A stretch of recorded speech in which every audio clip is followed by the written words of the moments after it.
Jack Morrison wiped the grease from his hands with an old cloth and looked out the window of his workshop.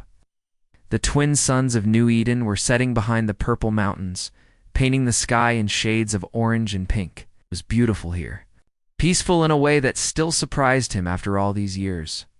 His daughter Katie would be home from school soon.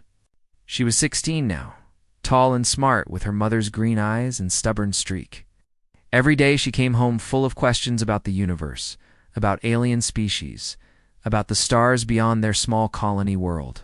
Jack always smiled when she talked, even when her questions made his chest tight with old memories. The bell above his workshop door chimed as someone entered. Jack turned to see Mrs. Campbell, one of the local farmers, carrying a broken irrigation pump. "Sorry to bother you so late, Jack," she said, setting the heavy pump on his workbench. "But this thing died right in the middle of watering season. My crops will be dead in 3 days if I can't get it fixed." Jack examined the pump, his experienced hands finding the problem quickly.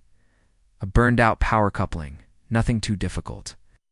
"I can have this ready by tomorrow morning," he told her. "The part will cost about 50 credits." Mrs. Campbell's face showed relief. "You're a lifesaver, Jack. I don't know what this colony would do without you." After she left, Jack worked on the pump as the workshop grew dark around him. His hands moved automatically, muscle memory guiding him through the repair. But his mind wandered, as it often did in quiet moments like this. 15 years ago, Jack Morrison had been a very different man. He had worn the uniform of the Terran Defense Force and carried weapons that could level buildings. His body had been changed, enhanced with technology that made him faster, stronger, and deadlier than any normal human. He had led soldiers into battles across 3 star systems and earned medals for victories that cost thousands of lives. But that was before Katie, before he decided that some things mattered more than war. The workshop door opened again, and Katie burst in with her usual energy. Her school bag was slung over one shoulder, and her dark hair was messy from running. "Dad, you won't believe what happened in xenobiology class today," she said, dropping into the chair beside his workbench. "Of the Centauri peace talks from from before I was born. The Centauri delegates had these amazing translation devices that could process human speech in real time. I want to build something like that for my senior project."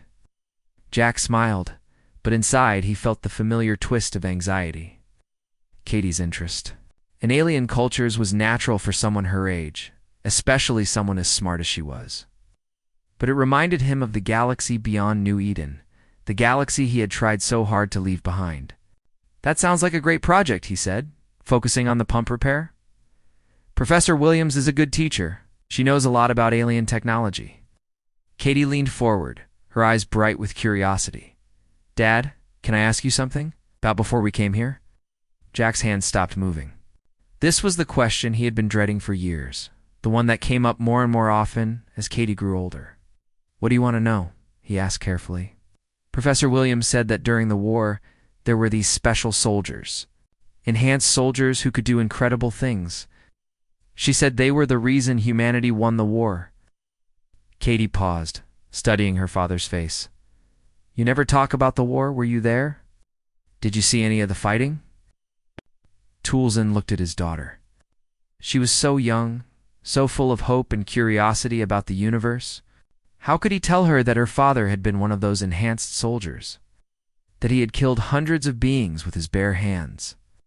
That he had volunteered to have his body turned into a weapon because he believed it was the only way to protect humanity? "The war was a long time ago," he said finally. "A lot of good people died. That's why we came here, to New Eden. To have a peaceful life, away from all that violence."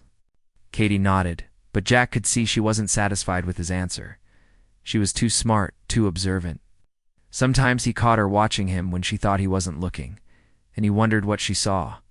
Did she notice how quickly he moved when something startled him? How his eyes automatically scanned every room for exits and threats? How he never slept deeply, always listening for sounds that didn't belong. "I'm going to start dinner," Katie said, standing up. Mrs. Rodriguez brought over some of those vegetables from her garden, the purple ones that taste kind of like carrots, but sweeter. "Sounds good," Jack replied. "I'll be done here in about an hour."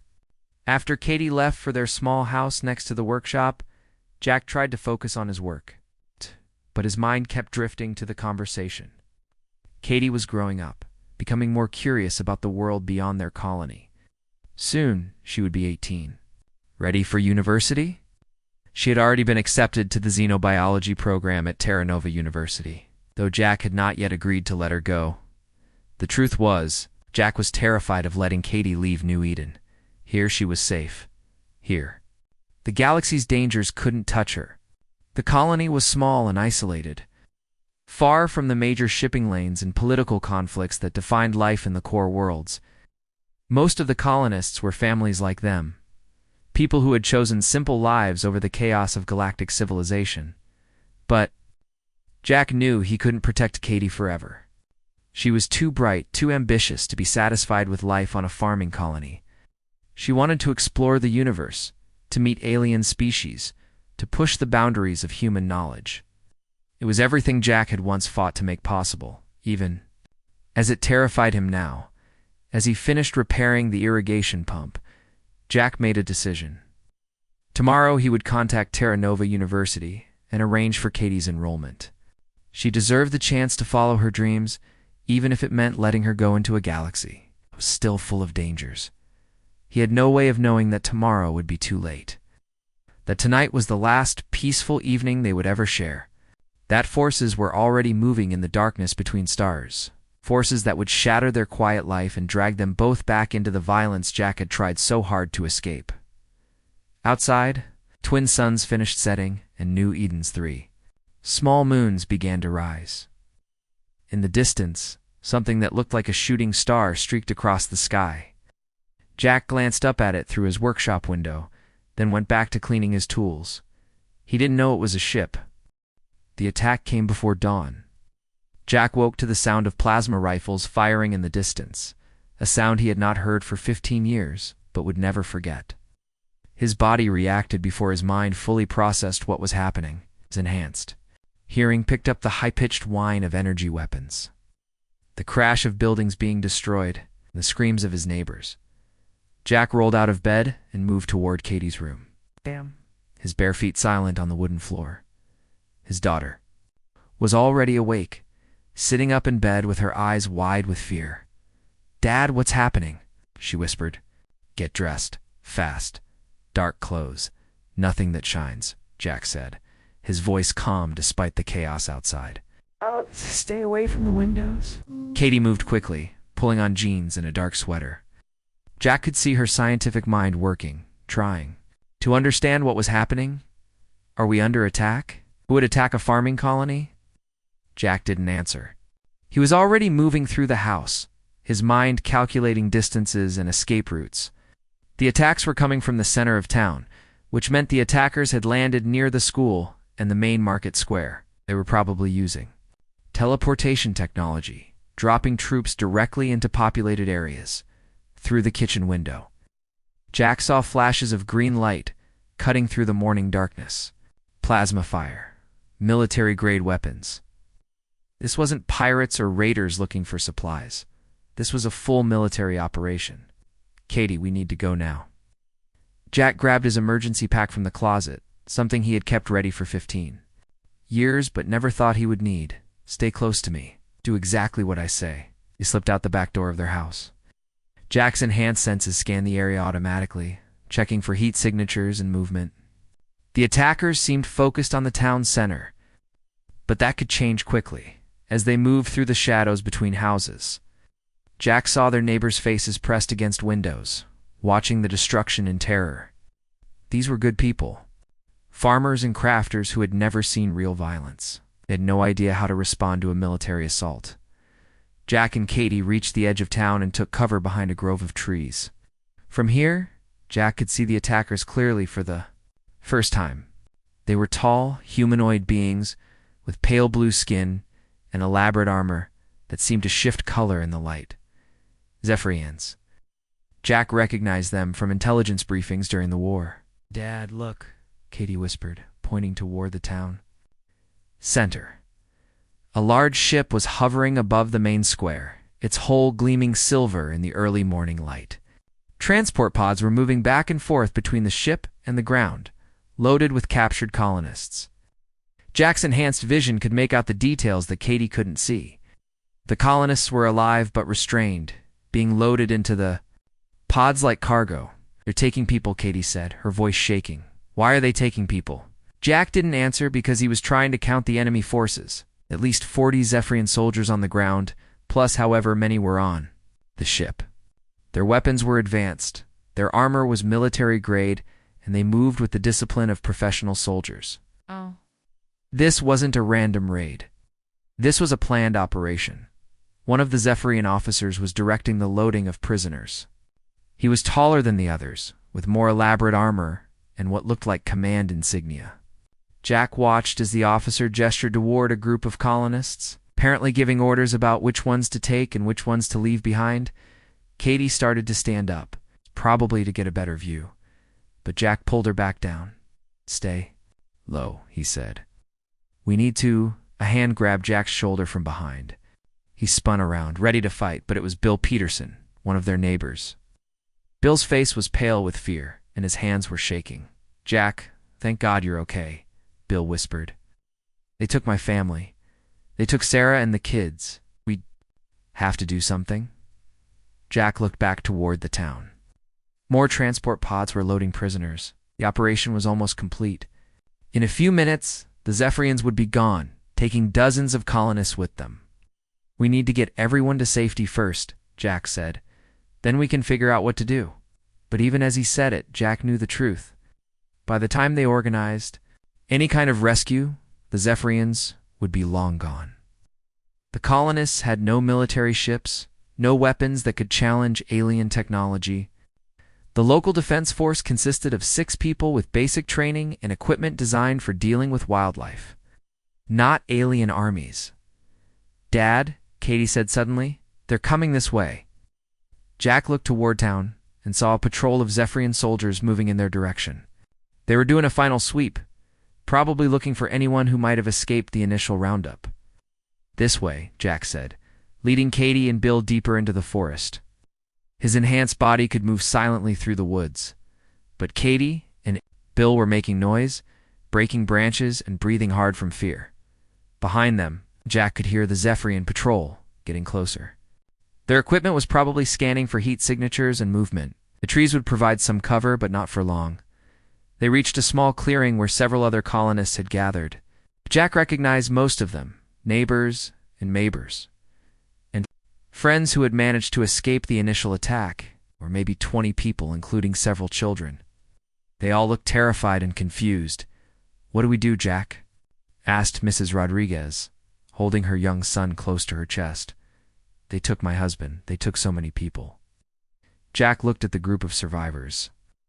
These were peaceful people who had never hurt anyone, who had come to New Eden to escape the violence of the galaxy. Now that violence had found them anyway. "We wait," Jack said. "Let them finish their operation and leave. Then we'll figure out what to do next." But Jack was already making plans.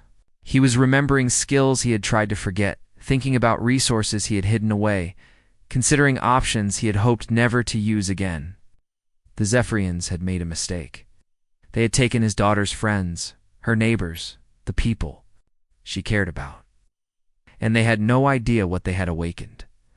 From the town, they could hear the sound of engines starting up. Now, the Zephyrian ship was preparing to leave. Jack watched through the trees as the transport pods made their final trips, loaded with human prisoners. The operation was complete. The raiders had what they came for. Katie grabbed Jack's arm. "Dad, we have to stop them. Can't just let them take everyone." Jack looked down at his daughter's face, seeing her mother's determination in her green eyes. "I know," he said quietly, "but not like this. Not yet." The Zephyrian ship rose into the morning sky, carrying away nearly 50 colonists. As it disappeared into the stars, Jack made a decision that would change everything. The quiet life was over. The peaceful mechanic named Jack Morrison was about to remember what it meant to be Lieutenant Colonel Morrison of the Ghost Battalion, and the galaxy was about to remember why humanity had won the war. 3 hours after the Zephyrian ship disappeared, Jack Morrison walked back into the ruins of New Eden. The other survivors followed him at a distance, afraid of what they might find. Buildings were destroyed, vehicles burned, and the smell of plasma fire hung in the air. Jack moved through the destruction like a different person. His steps were quiet and controlled. His eyes scanned everything, taking in details that the others missed. This was not the gentle mechanic they knew. This was someone else entirely. "My God," whispered Bill Peterson, staring at what remained of the school where his children had studied just yesterday. What kind of monsters would do this to innocent people? Jack didn't answer. He was counting the damage, calculating how many people had been taken, and thinking about what came next. 53 colonists were missing, including Katie, the Zephyrians. Had been selective, taking mostly younger adults and teenagers. They had left behind the very old, the very young, anyone who looked sick or weak. Mrs. Rodriguez was crying as she searched through the wreckage of her home. "They took my David, my beautiful boy. He's only 17. What do they want with our children?" Jack knew the answer, but he didn't share it. During the war, intelligence reports had described Zephyrian research facilities. They studied other species, looking for weaknesses they could use as weapons. The younger colonists would make better test subjects because their bodies were stronger, more adaptable. "We need to contact the authorities," said Bill. "The Terran Defense Force, the Colonial Protection Service, someone who can help us." "Help will take weeks to arrive," Jack said, his voice flat and emotionless. "By then, it will be too late." Other survivors looked at him with confusion. There was something different about Jack now, something that made them nervous. He stood straighter, moved differently, and his eyes had gone cold. Jack walked to his workshop, which had been damaged, but not destroyed. Behind a hidden panel that none of the colonists knew about, he found what he was looking for. A small communications device, military grade, encrypted and untraceable. He had not used it for 15 years, but it still worked. The call took several minutes to connect. When a voice finally answered, it was sharp and professional. "This is Colonel Lisa Park, Terran Intelligence. Who is this?" "Hello, Lisa. It's Jack Morrison." There was a long pause. "Jack, my God, we thought you were dead. You disappeared after the war ended. Where have you been?" "New Eden Colony, Sector 7. Living quietly with my daughter." Jack's voice was steady, but Lisa could hear something underneath it that made her pay attention. "Zephyrians took her, Lisa. They took 53 colonists. 3 hours ago." "Jack, I'm sorry, but we can't authorize a military response for a single colony raid. The political situation is too complicated right now. If we attack Zephyrian forces, it could start another war." "I'm not asking for military support," Jack said. "I'm asking for information. Where would they take prisoners for research purposes?" Another pause. Lisa remembered Jack Morrison from the war. She remembered what he was capable of when someone threatened the people he cared about. "Jack, don't do this. Don't go back to what you were. The war is over." "The war is over for everyone except the people they took," Jack replied. "My daughter is 16 years old, Lisa. She's never hurt anyone in her life. She wants to be a scientist, to help people understand alien cultures better. And now she's in the hands of creatures who see her as nothing more than a test subject. Even if I gave you the information, you couldn't get there alone. The Zephyrian research facilities are heavily defended. You'd need a ship, weapons, equipment that you don't have access to anymore." "Let me worry about that," Jack said. "Just give me a location." Lisa was quiet for a long time. Finally, she spoke. "There's a facility on Kepler 4-4b, about 6 days from your position by hyperspace. It's where they do biological research on captured species. Jack, if you're really going to do this, you'll need help. I can't send official support, but I might be able to arrange some unofficial assistance." "I work better alone," Jack said. "Not for this. The facility has over 200 guards, automated defense systems, and orbital security platforms. Even you can't take on those odds by yourself." Jack considered this. During the war, he had led teams of enhanced soldiers against impossible odds, but that was different. Those soldiers had been trained to work with him, to follow his lead without question. Working with strangers would be more complicated. "What kind of help?" he asked. "There's a ship, a modified stealth frigate called the Vengeance. It belongs to someone who owes me a favor. The owner is a former military pilot who knows how to keep quiet and follow orders. She can get you to Kepler 4 to be without being detected." "And weapons?" "The ship has a full armory. Military-grade equipment, the kind of gear you're used to working with." Lisa paused. "Jack, are you sure about this? Once you start down this path, there's no going back. The peaceful life you've built will be over." Jack looked out at the ruins of New Eden, at the frightened faces of the survivors who were depending on him to do something. He thought about Katie, probably scared and confused, wondering if her father would come for her. He thought about the other colonists, good people, who had never asked for any of this. "The peaceful life is already over," he said. "Send me the ship's location." "There's something else," Lisa said. "The research facility isn't just studying humans. Intelligence reports suggest they're developing biological weapons, viruses designed to target specific genetic markers. If they succeed, they could wipe out entire species without firing a shot." This information hit Jack like a physical blow. It wasn't just about rescuing the colonists anymore. The Zephyrians succeeded in their research. Every human in the galaxy would be at risk. "How long do we have?" he asked. "Unknown. Maybe weeks, maybe months. But Jack, if you're going after that facility, you need to make sure their research is destroyed completely. Every file, every sample, every piece of data."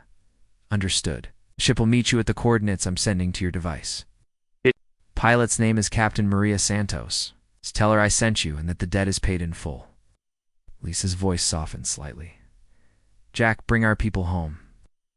After ending the call, Jack stood in his ruined workshop and let himself feel the transformation that was happening inside him. The genetic modifications that had been dormant for 15 years were waking up. His metabolism was shifting into combat mode. His tactical implants were coming online.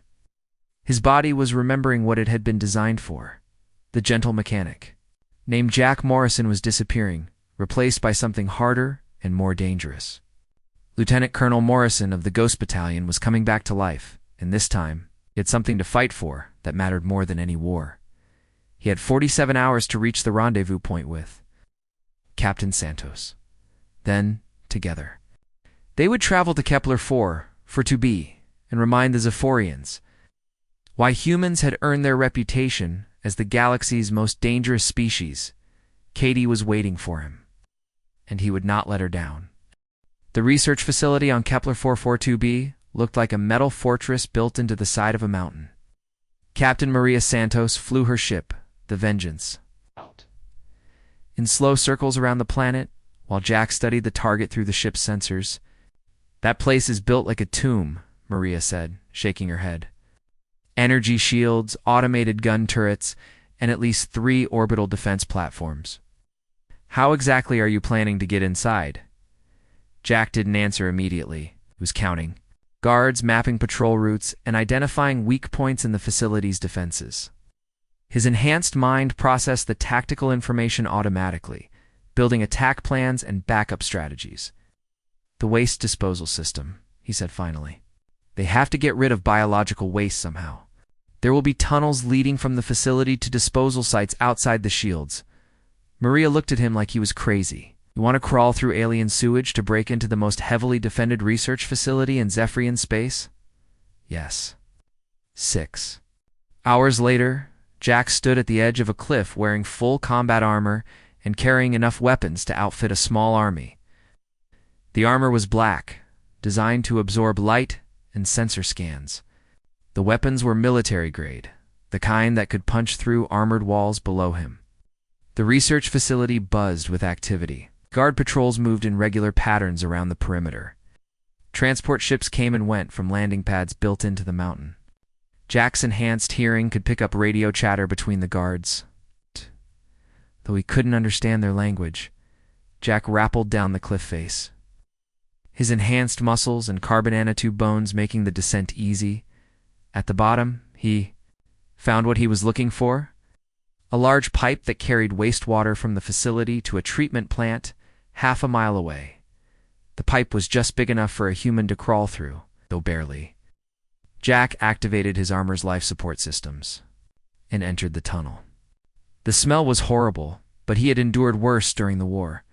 It took him 30 minutes to reach the facility. The tunnel ended at a grate that led into a maintenance room. Jack used a small plasma cutter to remove the grate silently, then slipped into the facility proper. The maintenance room was empty, but Jack could hear footsteps in the corridor outside. He waited until the sounds faded, and opened the door and stepped into the hallway. The inside of the facility was clean and white, with the sterile appearance of a medical center, but Jack's enhanced senses could smell things that made his stomach turn.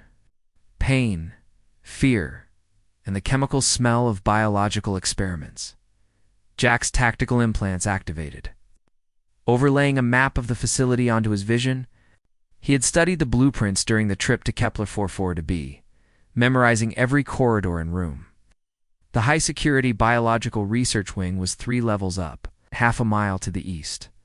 Moving through the facility was like a deadly game of hide-and-seek.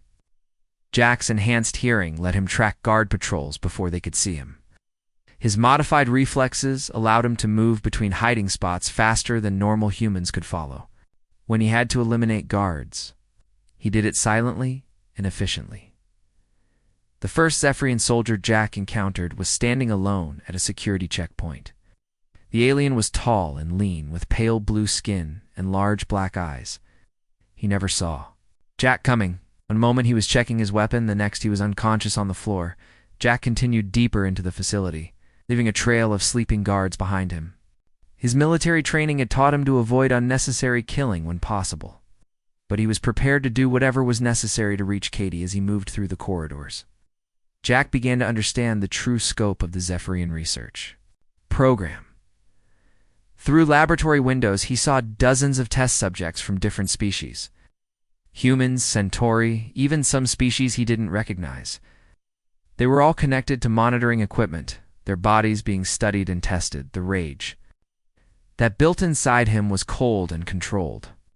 This wasn't just about rescuing Katie anymore. This was about stopping something truly evil. Jack reached the high-security wing and found Katie in a cell that looked more like a medical room. She was conscious but weak, connected to several monitoring devices. When she saw him through the reinforced window, her eyes went wide with relief and surprise. "Dad?" she whispered as he cut through the electronic lock on her door. "How did you find me?" "Later," Jack said, quickly removing the monitoring equipment from her arms. "Can you walk?" Katie nodded, though Jack could see she was shaky on her feet. The Zephyrians had been taking blood samples and running tests on her for days. She was exhausted and scared, but alive. "Dad, there are others," Katie said as they left her cell. "Humans from our colony and prisoners from other species too. They're planning something terrible. I heard the scientists talking about biological weapons that target specific genetic codes." Jack helped Katie walk down the corridor while scanning for threats. "How many others from New Eden?" 42. "They're in the cells down that hall." "But Dad, the main laboratory is where they keep the important research. If we don't destroy it, they'll just capture more people and continue the experiments." Jack faced a choice that would haunt him for years. He could focus on getting Katie and the other colonists to safety, or he could try to destroy the research facility completely. The safe choice was to run. But the right choice was to make sure this never happened to anyone else. "Katie, I need you to do something for me," he said. "Take this communicator and find the other prisoners. Get them to the waste disposal tunnels I came through. Captain Santos will be waiting in the Vengeance to extract you." "What about you?" "I'm going to make sure this place never hurts anyone again." Katie looked at her father's face and saw something that scared her. This wasn't the gentle mechanic who had raised her. This was someone else, someone dangerous and determined. "Dad, don't leave me. We can call for help. Get the military involved." "There's no time," Jack said. "Every day this facility operates, more people die. I have to stop it now." Alarms began blaring throughout the facility. Someone had discovered the unconscious guards. Emergency lights flashed red in the corridors, and Jack could hear boots running on metal floors. "Go," Jack told Katie, handing her a weapon. "Find the others and get out." I'll meet you back on the ship." Katie wanted to argue, but she could see in her father's eyes that he had already made his decision. She took the weapon and the communicator, then kissed him on the cheek. "Come back to me," she whispered. "Always," Jack promised, as Katie disappeared down one corridor. Jack headed in the opposite direction toward the main laboratory. Behind him, he could hear Zephyrian soldiers shouting orders and coordinating their search. They were about to discover that one human, with the right training and motivation, could be more dangerous than an entire army. The real fight was just beginning. Jack fought his way through the facility like a man possessed. Every corridor brought more Zephyrian soldiers, and every soldier learned too late what it meant to face an enhanced human super soldier. His carbon nanotube bones absorbed impacts that would have shattered normal human skeletons. His enhanced muscles moved faster than alien eyes could follow. His tactical implants predicted enemy movements before they happened. The main laboratory was deep in the heart of the facility, protected by the heaviest security. Jack had to fight through 3 checkpoints and disable 2 automated defense systems to reach it, and by the time he arrived, his armor was damaged and he was running low on ammunition. But his determination had only grown stronger. The laboratory was a massive room filled with computer terminals, biological samples, and test equipment. Dozens of Zephyrian scientists worked at stations throughout the room, analyzing data and running experiments. When Jack burst through the reinforced doors, they scattered like frightened insects. But one figure remained at the center of the room. Captain Vex Korthok, the Zephyrian commander who had led the attack on New Eden, stood waiting with his weapon drawn. He was tall, even for his species, with elaborate armor that marked him as elite military. "So," Korthok said in heavily accented standard, "the human comes for revenge. I wondered when someone would track us here." "I came for my daughter and the others you took," Jack replied, raising his rifle. "The revenge is just a bonus." Korthok laughed, a harsh sound that echoed through the laboratory. "Your daughter has been very helpful to our research. Her blood samples have taught us much about human genetic weaknesses. When we perfect our biological weapons, her contribution will help us eliminate your entire species." Jack's finger tightened on the trigger, but Korthok moved faster than expected. The alien commander had his own enhancements, genetic modifications that made him stronger and quicker than normal Zephyrians. His energy blade cut through the air where Jack's head had been a moment before. The fight that followed was brutal and desperate. Both warriors were enhanced beyond normal limits, both were experienced soldiers, and both knew that only one would walk away. They crashed through laboratory equipment, shattered computer terminals, and left a trail of destruction across the room. Korthok was skilled and ruthless, but Jack had something the alien commander lacked. He was fighting for people he loved, not for conquest or glory. Every time Korthok's blade came close to ending him, Jack thought of Katie's face when she saw him in that cell. Every time exhaustion threatened to slow him down, he remembered the other prisoners who were counting on him. The turning point came when Korthok made a mistake. Overconfident in his abilities, he left himself open for just a moment while delivering what he thought would be a killing blow. Jack's enhanced reflexes let him dodge the attack and counter with one of his own. Jack's combat knife found the weak point in Korthok's armor, sliding between chest plates to pierce the alien's heart. Korthok looked surprised, as if he couldn't believe a human had defeated him. "Possible," the alien commander gasped as he fell. "We are the superior species. We are stronger, faster, more intelligent." "You made one mistake," Jack said, standing. "Over his fallen enemy, you threatened my family." With Korthok dead, Jack turned his attention to destroying the laboratory. He set explosive charges throughout the room, making sure to target the main computer cores and biological sample storage areas. The research data that could have doomed humanity to genocide would be wiped out completely. As Jack prepared to leave, he heard footsteps behind him. A group of Zephyrian soldiers had found him, their weapons trained on his back. Jack was exhausted from the fight with Korthok, low on ammunition and surrounded. For a moment, it looked like his mission would end in failure. Then the facility shook as explosions rocked the building. Captain Santos had brought the vengeance in close, using the ship's weapons to attack the facility's power generators. Emergency lighting flickered and died, plunging the laboratory into darkness. In the chaos that followed, Jack's enhanced vision gave him the advantage he needed. He could see in the dark while the Zephyrian soldiers were blind. By the time emergency power restored partial lighting, Jack was gone. He made his way through the collapsing facility toward the extraction point. Behind him, his explosive charges detonated in sequence, destroying 15 years of biological weapons research and ensuring that the Zephyrians could never again use this place to threaten innocent people. Jack found Katie and the other rescued colonists at the waste disposal tunnels, just as he had instructed. Katie looked relieved but worried when she saw him covered in alien blood and struggling to stay on his feet. "Dad, you're hurt," she said, helping him walk toward the tunnel entrance. "I'm fine," Jack replied, though they both knew it wasn't true. "Are the others safe?" "All 42 from New Eden, plus about 30 prisoners from other species," Katie reported. "Captain Santos has them on the ship already. They climbed out of the tunnels to find the Vengeance waiting for them, its weapons still firing at the facility's defenses. Captain Santos had the ship's cargo bay open, and the rescued prisoners were boarding as quickly as possible." "Time to go," Santos called out as Jack and Katie reached the ship. "The facility's orbital defenses are powering up. They have maybe 2 minutes before they can target us." Jack looked back at the research facility one last time. Explosions were still going off inside the mountain, sending smoke and flames into the alien sky. Whatever evil had been planned in those laboratories would never come to pass, as the Vengeance escaped into hyperspace. Jack sat in the medical bay getting his wounds treated. Katie stayed beside him, holding his hand and asking questions about what had happened. "Dad, what you did back there, the way you fought those soldiers, how did you know how to do all that?" Jack looked at his daughter, seeing her mother's curiosity and strength in her green eyes. She was old enough now to know the truth about what he had been, what he had done during the war. "Before you were born, I was a soldier," he said quietly.